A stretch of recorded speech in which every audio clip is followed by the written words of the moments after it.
Hey guys, welcome back to my channel. Thanks for tuning in. I thought tonight I would show you my usual evening PM skincare routine. I'll show you everything I use and kind of describe everything step by step. I won't go too much into detail on the ingredients and like the scientific behind it, but I will explain a little bit of maybe why I do use it. If you're new to my channel, my name is Courtney. I'm here to talk everything beauty, skincare, and all the little things in between. If you haven't already, subscribe to my channel, hit the little notification bell so you get notified of all my upcoming videos. So let's get cozy and let's get into it. Okay, so first I do start off with pulling all my hair off of my face, all my hair products. I don't want that getting into my face when it gets wet. That can cause further irritation, any acne or anything like that getting into my pores.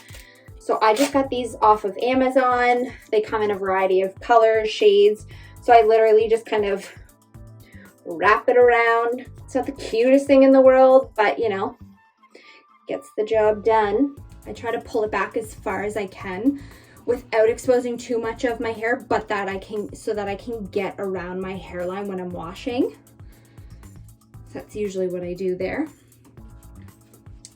I do start off with a double cleanse.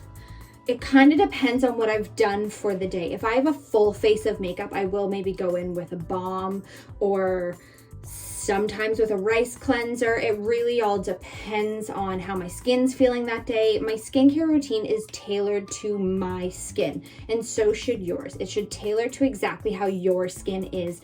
No two skins are alike.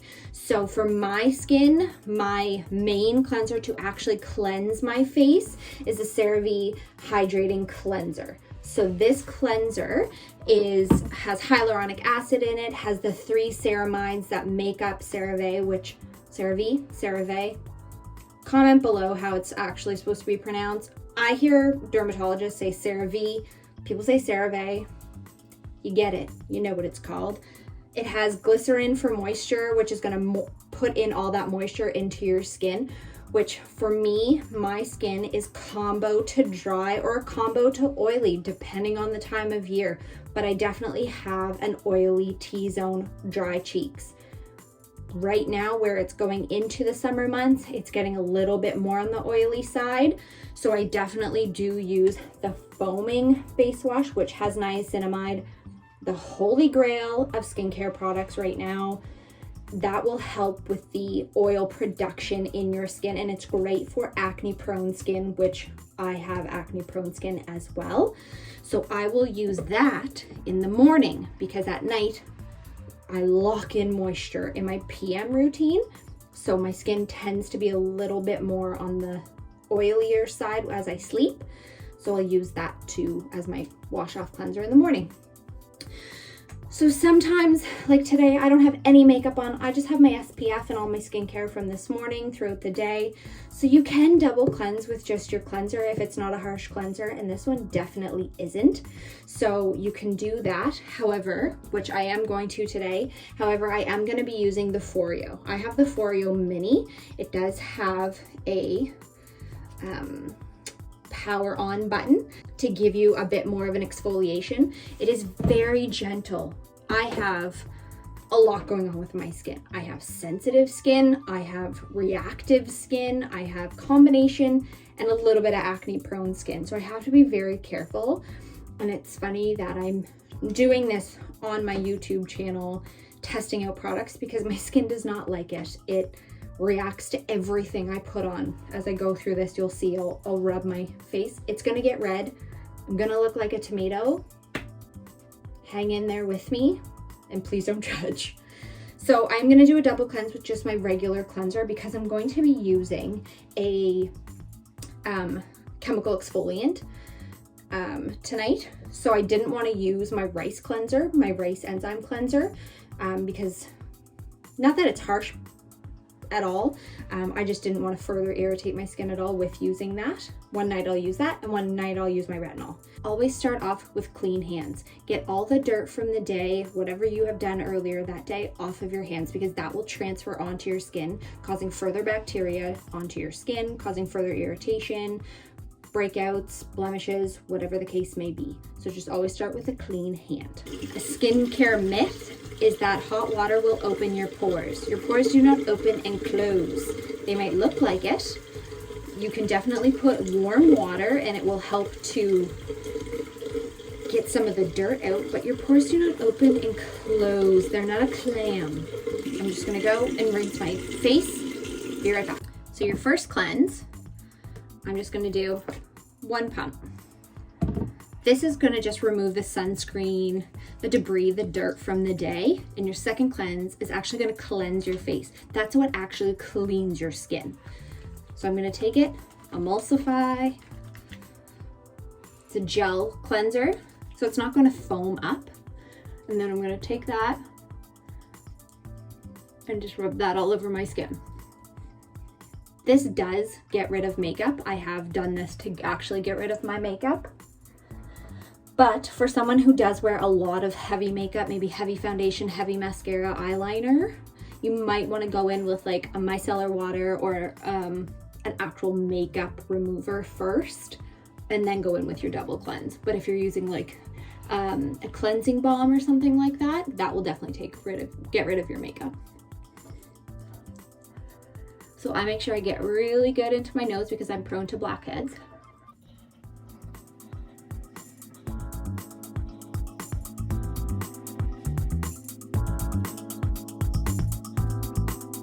And rinse with lukewarm water. Okay, so your second cleanse, like I said, is the one that actually cleanses your skin. So this one here, I'm going to use the same cleanser. However, I am going to use my Foreo. I'm going to use just 1 pump. And with this, I'm just going to kind of disperse onto my skin. You can either turn the Foreo on, you can leave it off. You can do kind of whatever you want. I'm going to turn it on and just lightly go over my skin. Again, I have reactive sensitive skin, so I don't want to push too hard. But this does offer a gentle physical exfoliant. The only time a physical exfoliant, I say, in my personal opinion, is allowed in a skincare routine. A physical exfoliant would be like this, or something that's got physical beads in it, like your St. Ives apricot scrub. That is a no-no in my personal opinion. I'm sure in a lot of dermatologists' personal opinion. We've all used it as teenagers, but that actually causes physical cuts on your skin, which then need to heal. It's like a sunburn, causes damage. Why would you want to continuously do that to your skin? But that's just my opinion. Just down along my neck, kind of pushing upwards.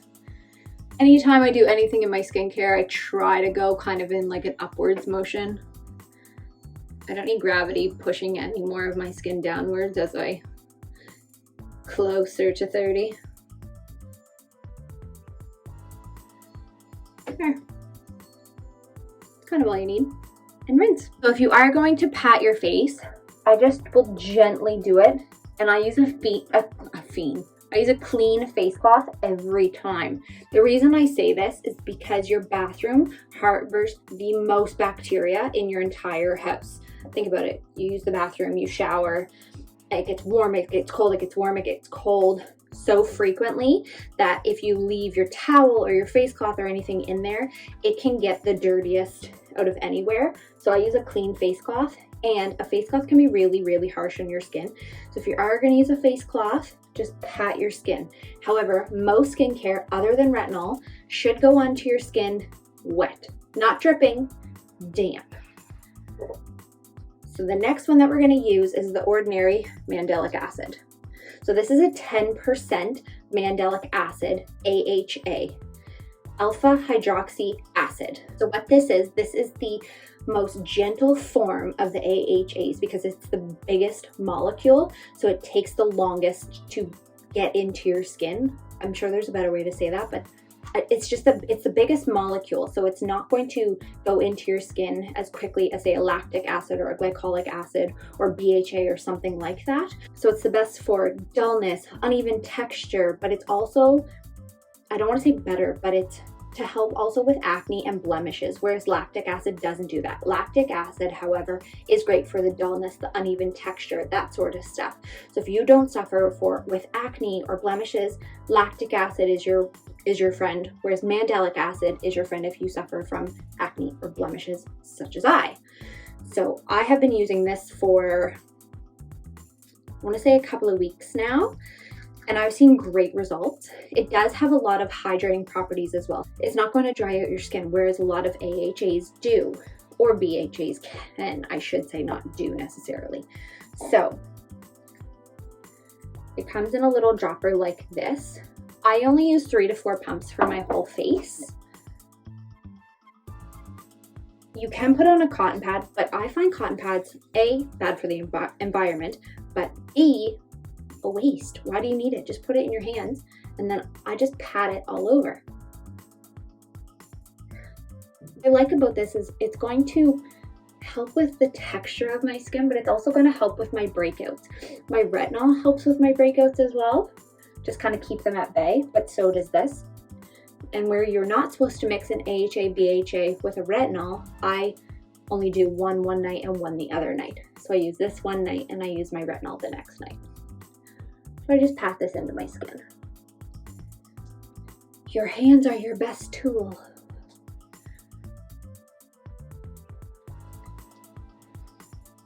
There. And again, on damp skin. When your skin is damp, it helps to absorb everything into your skin better. Again, a retinol should not be put onto damp skin, should be completely dry. It can irritate your skin if not. I'm just gonna go in with an eye cream. Totally optional step. I have really hollow, dark underneath circles. Do I think an eye cream is totally necessary? No. Do I think it actually helps? No. Do I like the feel? Yes. Skincare is a lot about how you feel when you use it. So for me, I like the feeling, so I'm gonna keep using it. I just got this little sample from Veriphy sent to me, so I'm just gonna keep using it. It has peptides to firm and hydrate your under eyes, but also niacinamide to help with your under eye circles to brighten them. So if it claims that it's going to do that, then why not? So with your ring fingers, which are the least firm, how do you word that? Least firm? Yeah. Just gently pat that in. You always want to layer your skincare from thinnest to thickest. So your cleanser first, then your thinnest ingredients. So niacinamides, serums, and then go to your thickest, so your creams. Next up, I'm going to use my moisturizer. So at nighttime, I like to opt for something heavier because your skin repairs itself overnight. So I want the most moisture overnight. So during the day, I'll use more of a gel texture consistency, whereas nighttime, I like more cream, more heavier textures. And as you can see, I've put a nice little dent into this because I'm really liking it. I'm going to probably butcher the name, Boscia. Correct me if I'm wrong. I'm sure I am wrong. It's a chia seed moisturizing cream. Chia seeds are really great for reducing redness in the skin, but also hydrating. It's also got jojoba seed oil, which again is really great for moisture. It's got shea butter as well in it, which again, really great for moisture, but the shea butter is also going to be really thick as well. So again, this is a really thick cream. So it's great for dry skin. Again, where I can be on the dry side on my cheeks, it can be thick, but again, it's an overnight cream for me, so I only use it overnight. During the day, it can be really heavy. I also do use more products during the day, so layering those with this can be a little bit too much. So I just take out, I don't use too much, but where it is thick. So just kind of mix on your fingers. And I just kind of pat everywhere here. If you wanted to, again, for those acne prone people out there, if you wanted to, that's when, before you put this stuff on, you could put your spot treatment on. Or any acne medication or whatever you might have. If you are on an acne medication, you would want to put that on, and then you would want to put on a heavy cream because acne medications are going to dry you out. So I'm just going to gently rub that in. Again, always in an upward motion. Just kind of pat over that eye cream. Make sure you always get your neck. You never want to neglect your neck, because when you're older, you will thank yourself for it and not have wrinkles on your neck. And last but certainly not least, do not forget the lips. Aquaphor, my best friend in the entire world. I was on Accutane for about a year, a really low dose, and my only side effect was the most incredibly dry lips in the world. This saved me. So I just put a healthy dose. This is all over my house, everywhere. So there you have it. There's my nighttime routine. It sometimes switches depending on how my skin's feeling. If my skin's feeling kind of oily from the day, I will switch and maybe use that cleanser, or I'll use the rice enzyme cleanser because it is a little bit more exfoliating and my skin can handle it. If my skin's feeling really dry, then of course I'll use this cleanser and maybe even a little bit more of my moisturizer. You just tailor your skincare to how your skin is feeling. You don't have to use the same products every single day, morning and night. You can tailor them, but always remember, if you're introducing new skincare products into your routine, introduce them slowly. Don't just attack so many products into your skincare routine and think that they're gonna start working immediately. The rule of thumb is every 2 weeks, introduce a new product. If you don't have sensitive skin, acne prone skin, maybe a little bit quicker. For myself, not currently right now, because this is kind of what I'm doing right now is product review, but for myself, it does take 2 weeks to notice if a product is going to work for my skin. So if 2 weeks go by and I'm starting to get a breakout, I know that it's that new product that I've introduced. Or if I'm starting to get a red patch or something like that, I know it's that new product. It's kind of a good way to tell if it's that new product that you've introduced or not, because if you introduce a bunch of stuff, you can't pinpoint if that new product has worked for you or not, because, well, is it that new niacinamide? Is it that new eye cream? Is it that new cleanser? You don't know. So introducing everything slowly gives you time to pinpoint what exactly it could be. So there you have it. If you have any questions, please comment down below. I will put descriptions of everything that I use so that you know exactly what I've used and maybe where you can find it. Again, any questions, please don't hesitate to ask. I really appreciate you all tuning in, and we'll chat soon. Thanks, guys. Bye.